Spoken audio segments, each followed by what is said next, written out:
दोस्तों, हमारे YouTube channel में आप सभी का स्वागत है। और चलिए आज हम शुरू करने वाले हैं। एक धमाकेदार सेशन लेकर आए हैं जो कि राज्य सरकार के बारे में हम लोग अच्छे से आज जानकारी प्राप्त करेंगे।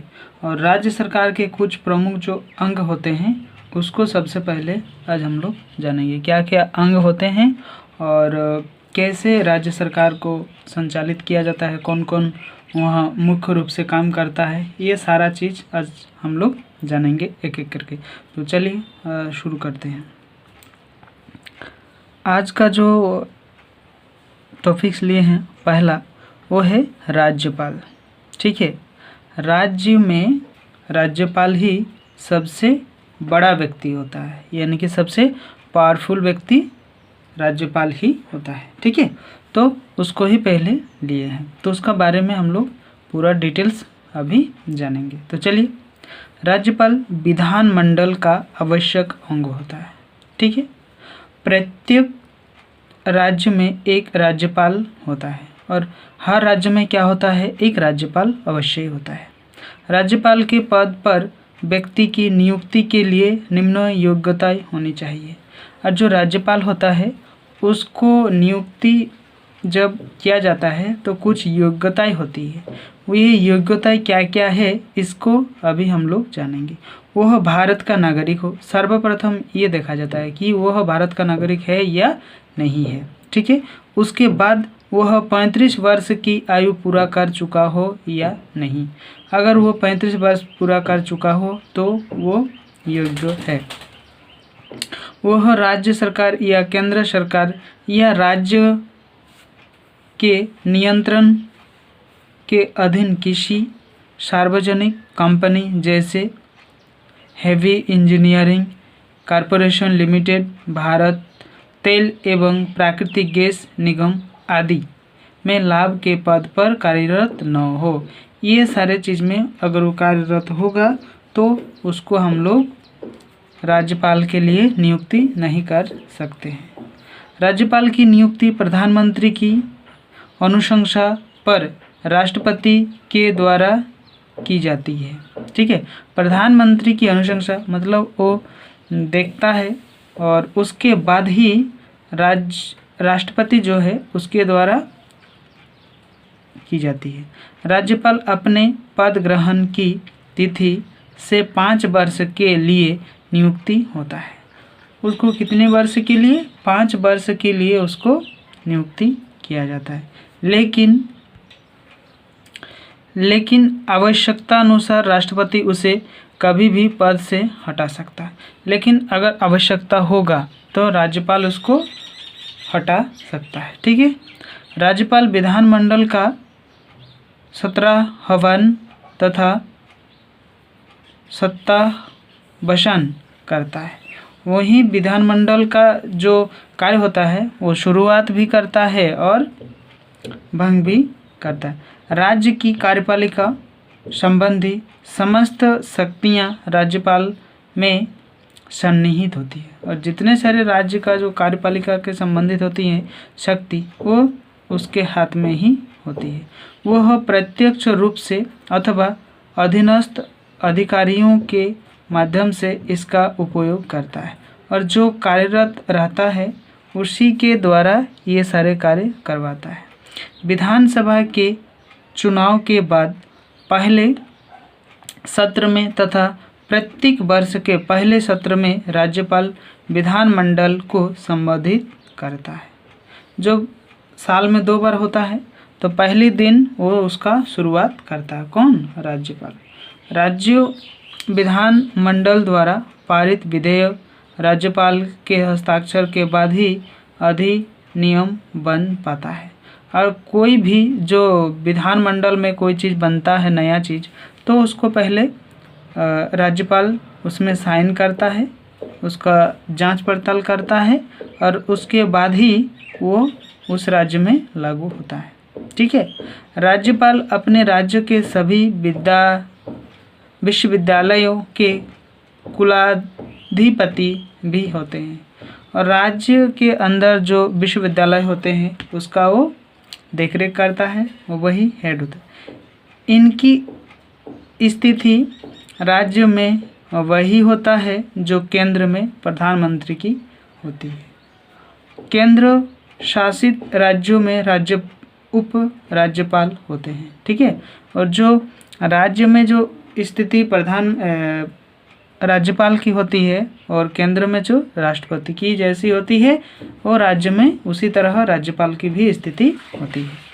और केंद्र शासित राज्यों में उपराज्यपाल जो है वही क्या होता है, हेड होता है, ठीक है। अभी हम लोग जानेंगे विधान परिषद क्या है। विधान परिषद को अच्छे से आज हम लोग जानने वाले हैं। विधान परिषद राज्य विधानमंडल का उच्च सदन होता है, ठीक है। उच्च सदन होता है, जैसे उच्च सदन निम्न सदन, वही क्या होता है, ये विधान परिषद उच्च सदन होता है। भारत में कुल 7 राज्यों में विधान परिषद है। कुल कितने राज्यों में? 7 राज्यों में विधान परिषद है। जिस राज्य में विधान परिषद का निर्माण करना हो तो राज्य की विधानसभा अनेक अपने कुल सदस्य जो होता है उसको पूर्ण बहुमत तथा उपस्थिति मतदान करने वाले सदस्यों के 2/3, मतलब जैसे 6 हो गया तो 6 में से कितना होगा, 4। 6 में से कितना होगा, 4, ठीक है। 2/3 यही होता है। बहुमत से प्रस्ताव पारित करे तो संसद उस राज्य में विधान परिषद की स्थापना कर सकती है। अगर उसमें विधान परिषद पारित कर सकती है, अगर 2/3 बहुमत से जितने सारे सदस्य होगा विधानसभा में, तो वहाँ ये चीज़ लागू हो सकता है, अथवा उसका लोप कर सकती है। उसको लोप मतलब जो उसको मान्य नहीं करेगा तो ये लगाया जा सकता है, नहीं तो वोटिंग करने के बाद, ठीक है। अभी इसके बारे में कुछ योग्यताएं क्या चीज़ है क्या नहीं है, सदस्य जो बनता है उसको हम लोग देखने वाले हैं। विधान परिषद का सदस्य बनने के लिए निम्न योग्यता आवश्यकता होती है। क्या क्या है? 1 नंबर, प्रत्याशी को भारत का नागरिक होना चाहिए। उसकी आयु कम से कम 30 वर्ष का होना चाहिए। वह पागल या दिवालिया ना हो। जिस क्षेत्र से वह चुनाव लड़ रहा है उस क्षेत्र की मतदान सूची में उसका नाम अवश्य हो। यानी जिस क्षेत्र में वो चुनाव लड़ता है, जहाँ से, वहाँ के जो मतदाता सूची है उसमें उसका नाम होना जरूरी है, ठीक है।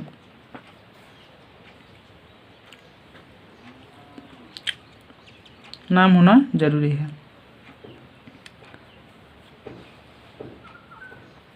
विधान परिषद के सदस्यों का कार्यकाल कितने वर्ष के लिए होता है?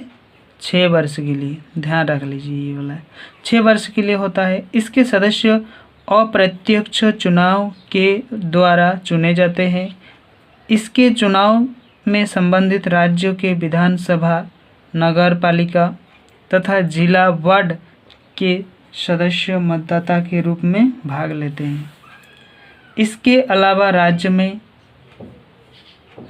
कम, देखिए यहाँ भाग लेने वाला विधानसभा, नगर पालिका तथा जिला वार्ड जो होता है उसी सदस्य मतदान यहाँ कर सकता है। किसमें?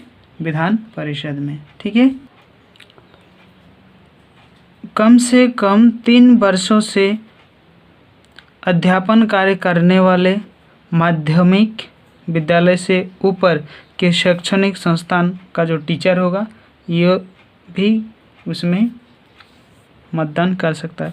तथा 3 वर्षों से अधिक समय पहले पढ़ाई छोड़ चुके पंजीकृत स्नातक भी इस चुनाव में भाग लेते हैं। स्नातक मतलब होता है ग्रेजुएशन, स्नातकोत्तर जो होता है वो MA वाले को कहा जाता है, ठीक है। विधान परिषद के कुछ सदस्यों की राज्यपाल के द्वारा नियुक्ति भी होती है। विधान परिषद के सदस्य MLC यानी कि मेंबर ऑफ लेजिस्लेटिव काउंसिल कहलाते हैं, ठीक है। अभी हम लोग जानेंगे विधानसभा के बारे में। विधानसभा क्या है इसके बारे में हम लोग जानेंगे। विधानसभा, विधानसभा राज्य का विधानमंडल का निर्माण निम्न सदन होता है, ये निम्न सदन होता है, ठीक है।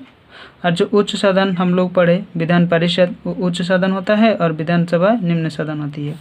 संवैधानिक प्रावधान के तहत प्रत्येक राज्य के विधानसभा में कम से कम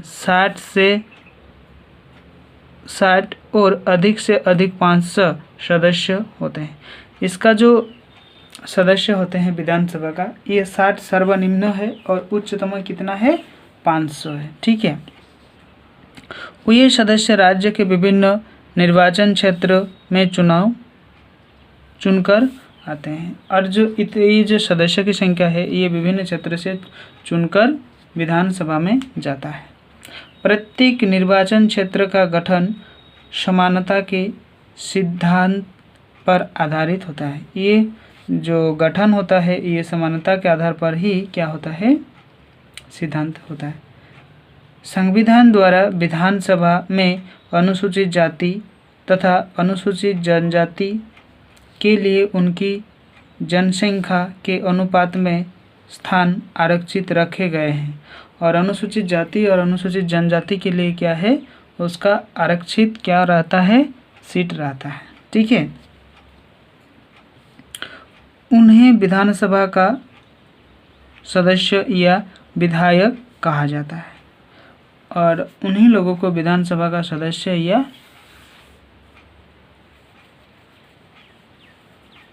विधायक भी हम लोग कहते हैं।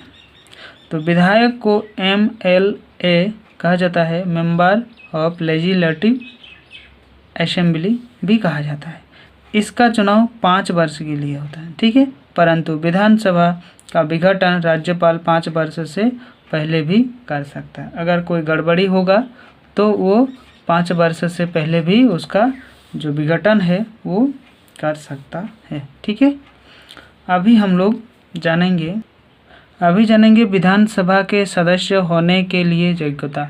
विधानसभा के जो सदस्य है उसको योग्यता हम लोग जानेंगे, क्या योग्यता होनी चाहिए। कोई भी व्यक्ति विधानसभा का सदस्य हो सकता है बशर्ते उसके पास निम्न योग्यताएं होनी चाहिए। वह भारत का नागरिक हो, सबसे पहले ये तो होना ही चाहिए। उसकी आयु कम से कम 25 वर्ष हो, 25 वर्ष उसको होना चाहिए। वह पागल दिवालिया ना हो, वह कानून के द्वारा अपराधी घोषित ना हो। आपने देखा होगा कि चुनाव के उम्मीदवार अलग अलग राजनीतिक पार्टी के उम्मीदवार के रूप में खड़े होते हैं, कुछ लोग निर्दलीय भी खड़े होते हैं। इस तरह वे देखिए, ये जो विभिन्न राजनीतिक दल से उम्मीदवार आता है, ये इसी के जितने सारे उसमें दिया हुआ है, ये सारी चीज़ उसमें होनी चाहिए, किसमें, विधानसभा के सदस्य में। चलिए देखते हैं। चलिए, इसके विधायक अलग अलग राजनीतिक दलों के होते हैं। जिस राजनीतिक दल के विधायक आधे से अधिक निर्वाचित क्षेत्रों में जीत जाते हैं, राज्य में उस दल का बहुमत माना जाता है। यानी आधे से अधिक जो भी दल आता है उसी दल को क्या कहा जाता है, उसी दल को हम लोग क्या कहेंगे, बहुमत साबित वाला दल कहेंगे। बहुमत प्राप्त करने वाले राजनीतिक दल को सत्ता पक्ष और दूसरी सबसे ज़्यादा सीट जीतने वाले राजनीतिक दल को विपक्ष दल कहेंगे। कुछ यहाँ हम परिणाम आप लोगों को दिखाने वाले हैं, जो कि झारखंड विधानसभा चुनाव 2019 के परिणाम है हमारे झारखंड के, ठीक है। तो सबसे कितना पार्टी में हुआ था चुनाव, ये भी आप लोग देख चुके हैं। क्रम संख्या और राजनीतिक दल है और चुने गए सदस्यों की संख्या है, किस पार्टी से कितने को चुना गया है, ठीक है। भारतीय जनता पार्टी यानी कि बीजेपी, उनमें से कितने हैं, 25 है। झारखंड मुक्ति मोर्चा यानी कि JMM, जो कि उसमें से 30 है। भारतीय राष्ट्रीय कांग्रेस, इनमें से 16 है। अखिल झारखंड छात्र यूनियन आजसू, इनमें से 2 है। झारखंड विकास मोर्चा यानी JVM, इनमें से 3 है। राष्ट्रीय जनता दल यानी कि RJD, जो कि 1 है। अन्य के खाते में गया है 4, टोटल 81। ठीक है। बहुमत प्राप्त करने वाली राजनीतिक दल को सरकार बनाने के लिए राज्यपाल के पास बहुमत का दावा रखती है।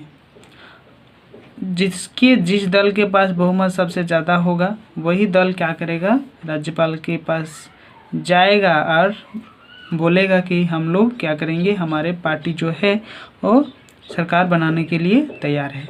दावा से संतुष्ट हो जाने के बाद राज्यपाल सरकार बनाने के लिए उस दल को आमंत्रित करता है और सत्ताधारी दल को विधायक अपने नेता का चुनाव करता है। जो विधायक दल होते हैं उसका बहुमत भी वो लोग क्या करता है, साबित कराता है कि हम लोग का, जैसे कि यहाँ 81 है तो हम लोग को चाहिए 43, तो इस तरह से 42, इस तरह से होता है। ठीक है।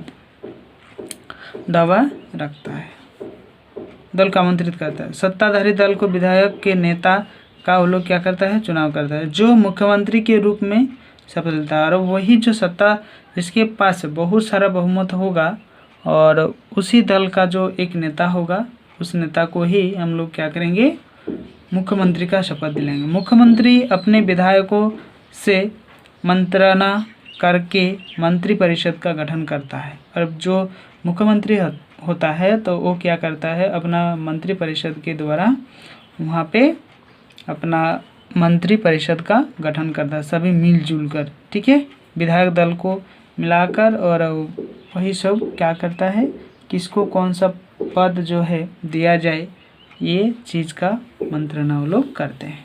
मंत्रिपरिषद सामूहिक रूप से विधानसभा के प्रति उत्तरदायी होता है। विधानसभा के अध्यक्षता करने के लिए एक अध्यक्ष का चुनाव करने का अधिकार सदन को प्राप्त है, जो इसकी बैठक को संचालन करता है। ठीक है।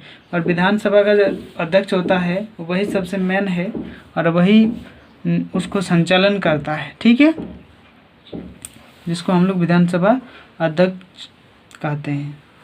उदाहरण स्वरूप झारखंड के विधानसभा चुनाव 2019 के माध्यम से विधानसभा के चुनावी प्रक्रिया को समझाने का प्रयास करेंगे। ठीक है। एक तो आप लोगों को उदाहरण देना ही होगा, नहीं तो फिर नहीं होगा।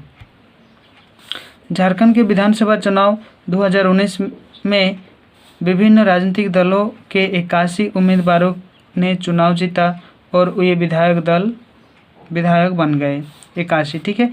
बहुमत प्राप्त करने के लिए किसी भी राजनीतिक दल को न्यूनतम 41 विधायक होने चाहिए। झारखंड मुक्ति मोर्चा को 30 सीट मिली थी और भारतीय राष्ट्रीय कांग्रेस को 16 सीट मिली एवं राजद यानी कि उसको क्या मिला है, 1 सीट मिला है। तीनों ही पार्टियों ने चुनाव पूर्व गठबंधन किया था, मतलब चुनाव से पहले ये लोग क्या किया था, गठबंधन किया था, उसके बाद क्या किया, चुनाव लड़े थे ये लोग। इसीलिए चुनाव पश्चात हेमंत सोरेन को बहुमत दल के विधायकों ने अपना नेता चुना और झारखंड के मुख्यमंत्री बने। इस चुनाव में दूसरी बड़ी पार्टी भारतीय जनता पार्टी यानी कि बीजेपी बनी, जो कि विपक्ष के दल में वो लोग क्या करता है, कार्य करता है। इसके कारण इसे विपक्षी दल का दर्जा मिला है। ठीक है। अभी हम लोग देखने वाले हैं मुख्यमंत्री क्या है। मुख्यमंत्री की नियुक्ति राज्यपाल द्वारा होती है। मुख्यमंत्री की जो नियुक्ति होता है वो राज्यपाल करता है। इस पद के लिए संविधान में किसी योग्यता का वर्णन नहीं है, लेकिन उसी व्यक्ति को मुख्यमंत्री पद के लिए नियुक्ति किया जा सकता है जो विधान परिषद या विधानसभा का सदस्य हो। कोई ऐसे तो कोई योग्यता नहीं है, परंतु विधानसभा या विधान परिषद का सदस्य उसको होना चाहिए, तभी हम लोग उसको मुख्यमंत्री के पद दे सकते हैं। राज्य विधानसभा या विधान परिषद की सदस्यता नहीं होने पर भी किसी व्यक्ति की नियुक्ति मुख्यमंत्री के पद पर हो सकती है, लेकिन उसे पद ग्रहण के 6 माह के अंदर राज्य विधानसभा के किसी सदन की सदस्यता ग्रहण करना अनिवार्य होगा। अगर वो विधानसभा का सदस्य नहीं है तब भी हम लोग उसको मुख्यमंत्री बना सकते हैं, लेकिन उसको 6 महीना के अंदर ही उसको क्या करना होगा, ये विधानमंडल के किसी सदन का सदस्यता का ग्रहण करना जरूरी है। ठीक है, इसका हम लोग क्या करेंगे, कार्य को देखेंगे। किसके, मुख्यमंत्री के कार्य, क्या कार्य होता है। वह राज्य के शासन का वास्तविक अध्यक्ष है। राज्य का शासन संचालन वही करता है वास्तविक रूप से, और वास्तविक रूप से कौन करता है, राज्यपाल। मंत्रियों का चयन, उनके विभागों का वितरण, राज्य लोक सेवा आयोग के अध्यक्ष एवं अन्य सदस्य, राज्य के महाधिवक्ता और अन्य महत्वपूर्ण पदाधिकारियों की नियुक्ति राज्यपाल उसी के परामर्श से करता है। यानी कि जितने सारे राज्य सरकार के मंत्रिपरिषद होते हैं वो सारी की नियुक्ति कौन करता है, राज्यपाल करता है। ठीक है, जैसे कि हमारा अभी राज्यपाल द्रौपदी मुर्मू है तो वो क्या करेगा, नियुक्ति करेगी।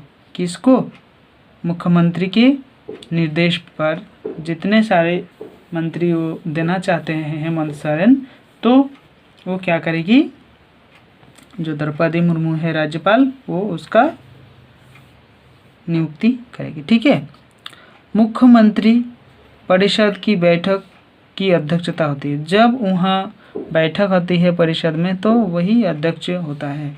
मंत्रिपरिषद के निर्णयों को मुख्यमंत्री राज्यपाल तक पहुंचाता है, और मंत्रिपरिषद जो निर्णय लेते हैं वो मुख्यमंत्री किसको पहुंचाता है, राज्यपाल तक पहुंचाता है। ठीक है, वह राज्यपाल को विधानसभा भंग करने की सलाह देती है। राज्यपाल क्या करता है, विधानसभा भंग होगा या नहीं होगा या कुछ होगा तो उसको ये पहुंचाता है, सलाह पहुंचाता है। मुख्यमंत्री और अन्य मंत्री राज्य हित में कोई निर्णय लेते हैं जिसे विधानसभा से अनुमोदित कराया जाता है। कोई भी निर्णय लेते हैं तो उसमें जो मुख्यमंत्री और अन्य मंत्रिपरिषद राज्य हित में जो कार्य लेते हैं या निर्णय लेते हैं तो वो विधानसभा से अनुमोदित कराता है। ठीक है, आप लोग देख पा रहे हो ये झारखंड उच्च न्यायालय, इसकी स्थापना 15 नवंबर 2000 को हुई है। ठीक है, इसके बारे में भी थोड़ा सा हम लोग जानकारी प्राप्त करेंगे। किसके, उच्च न्यायालय के। ठीक है, उच्च न्यायालय क्या है इसके बारे में थोड़ा बहुत हम लोग जानकारी प्राप्त करेंगे। प्रत्येक राज्य में संविधान के तहत एक उच्च न्यायालय का गठन किया गया है। ये संविधान के तहत एक उच्च न्यायालय का क्या किया गया है, एक गठन किया गया है। उच्च न्यायालय के न्यायाधीश की नियुक्ति राष्ट्रपति द्वारा की जाती है। उच्च न्यायालय की जो न्यायाधीश होती है, मतलब इसका जो ये हेड होता है उसका राष्ट्रपति के द्वारा उसको नियुक्ति किया जाता है। जिस राज्य में उच्च न्यायालय अवस्थित है उस राज्य का राज्यपाल उसे पद और गोपनीयता की शपथ दिलाता है, और जिस राज्य में उसको नियुक्ति किया जाता है उस राज्य के राज्यपाल के द्वारा उसको शपथ दिलाई जाती है। राज्य सरकार के गलत नीतियों और कार्यों पर उच्च न्यायालय न्यायिक प्रक्रिया अपनाते हुए उस पर अंकुश लगाता है। अगर राज्य सरकार कोई गलत कार्य करता है तो उच्च न्यायालय क्या करता है, उस गलत कार्य पर कार्रवाई करता है कि ये गलत है, आप ये नहीं कर सकते हैं। इस तरह से उस पर टिप्पणी देता है, यानी कि अंकुश लगाता है। राज्य सरकार को समय समय पर सचेत करते हुए संवेदनशील मुद्दों पर वह स्वतः संज्ञान भी लेते हैं, और दोनों यानी कि सरकार को चलाते समय दोनों आपस में क्या करता है, बातें करता है, और उसको इधर से भी वो जानता है और उधर से भी जानते हैं ये लोग, और अपने से इसको चलाता है। एक सतत एक तरह से उच्च न्यायालय राज्य सरकार के मार्गदर्शन के रूप में भी अपनी भूमिका निभाता है। मार्गदर्शन का मतलब होता है यानी कि उससे कोई चीज़ वो लोग क्या करता है, सीखता है। ठीक है, गलत काम करेगा तो जैसे कोई बच्चा गलत काम करता है तो पिता क्या करता है, पिता या माता उसको मार्गदर्शन करता है, नहीं बच्चा ये नहीं करना चाहिए, ये गलत है। इस तरह से उच्च न्यायालय जो है वो राज्य सरकार को मार्गदर्शन कराता है समय समय पर। यह राज्य सरकार का महत्वपूर्ण अंग है, ये राज्य सरकार का एक महत्वपूर्ण अंग है क्योंकि वही सब गलत कार्य करने से बचाता है। उच्च न्यायालय विधायिका एवं कार्यपालिका के कार्यों की जांच भी करता है और वही सब कार्य का जो होता है वो जांच करता है। यदि उसे ऐसा प्रतीत होता है कि विधायिका एवं कार्यपालिका का कोई कार्य विधानसभा के प्रावधानों के अनुरूप नहीं हो रहा है तो वह वैसी परिस्थितियों में उसे अवैध घोषित कर देता है। अगर वो देखता है कि संवैधानिक प्रावधानों के अनुसार राज्य सरकार ये काम नहीं कर रहा है तो वो क्या करता है, उच्च न्यायालय उसको डिसमिस कर देता है, उसको खारिज कर देता है। ठीक है, अवैध करार देता है। उच्च न्यायालय के निर्णय के विरुद्ध उच्चतम न्यायालय अपील दायर भी की जा सकती है। अगर उच्च न्यायालय में कुछ गलत सही कार्य को भी गलत ठहरा दिया तो उसके विरुद्ध उच्चतम जो न्यायालय है उस पर भी ये अपील कर सकता है कि ये सही था लेकिन उच्च न्यायालय ने हम लोग को ये गलत करार दिया। तो आज के लिए बस इतना ही, और जो इस चैनल में नए स्टूडेंट जुड़े हैं तो इस चैनल को सब्सक्राइब कर ले ताकि आने वाले जितने सारे वीडियो अपलोड होगा उसका नोटिफिकेशन आप लोग को मिलता रहेगा। तो ये वीडियो कैसा लगा आप लोग कमेंट्स करके बताइए। अगर इस तरह का और भी वीडियो देखना चाहते हैं तो कमेंट्स कीजिए, और अच्छा लगा है तो एक लाइक और एक शेयर अवश्य कीजिए, और इस चैनल को सब्सक्राइब करके रख लीजिए। आज के लिए बस इतना ही। Thank you.